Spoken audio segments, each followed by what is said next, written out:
Merry Christmas. I hope you're ready for a story. If you need to pause the video, now's a good time to make sure you're sitting comfortably. Take a deep breath.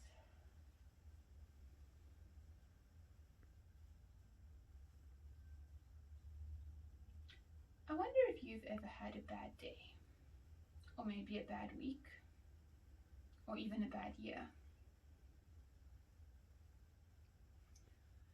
When this story begins, the people of God were having a bad time. It had been a long, long time since God spoke to Sarah and Abraham in the desert and said, "I will bless you, and you will be a blessing." The people living in Israel now were the children of the children of the children of the children of their children many times over.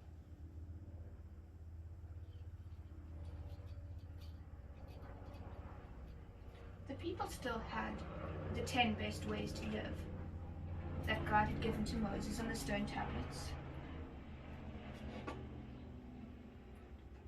But some of the people had forgotten, and perhaps others never knew, that the 10 best ways, the 10 commandments, are supposed to be about love.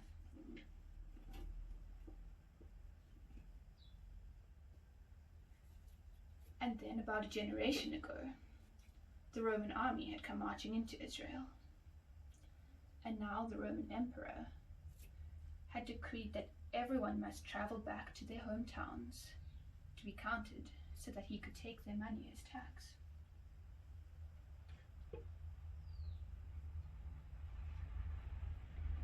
Mary had been traveling with her husband Joseph for about 6 days, maybe longer, because Mary was just about to have a baby. And when you're just about to have a baby, it's difficult to walk fast, or even to walk at all. And she may have had a donkey to help her, but when you're just about to have a baby, it's still difficult to ride a donkey. They'd been traveling for a long time. Mary must have been tired when they eventually arrived at Bethlehem. But they found that all the places to stay had already been taken.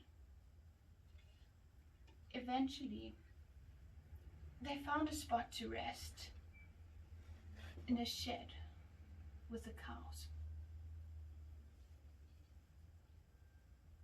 But you know, I think that was still one of the best days of Mary's life, because that was the day the baby was born. And it's a very special day when any baby is born.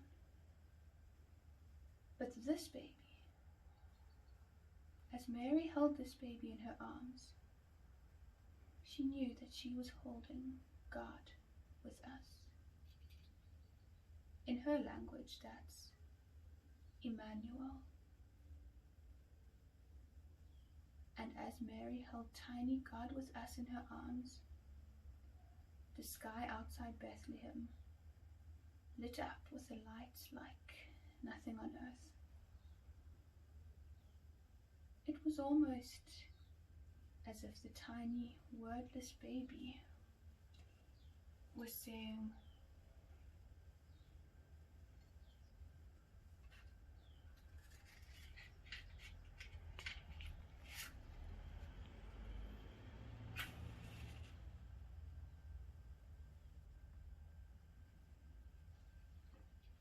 "I am the light."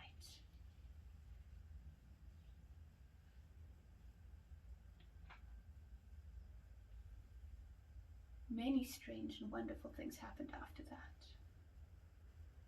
And the Bible tells us that Mary treasured all these things up in her heart. That little Emmanuel grew up to become a man whose friends would famously say, "God is love."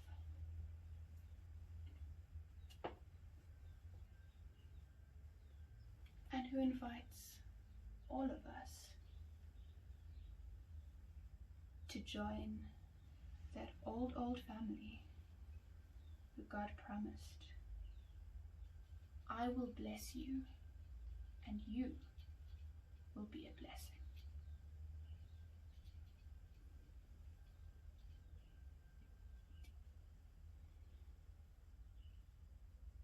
Sometimes I talk about changing the light, and that's important. But today, I'm going to leave the light burning brightly, all in one place, easy to see, to help us remember that on Christmas, the light came into the darkness, and the darkness cannot overcome the light. Perhaps you'd like to light a candle of your own at home, or there's something else you could do to remember the light has come.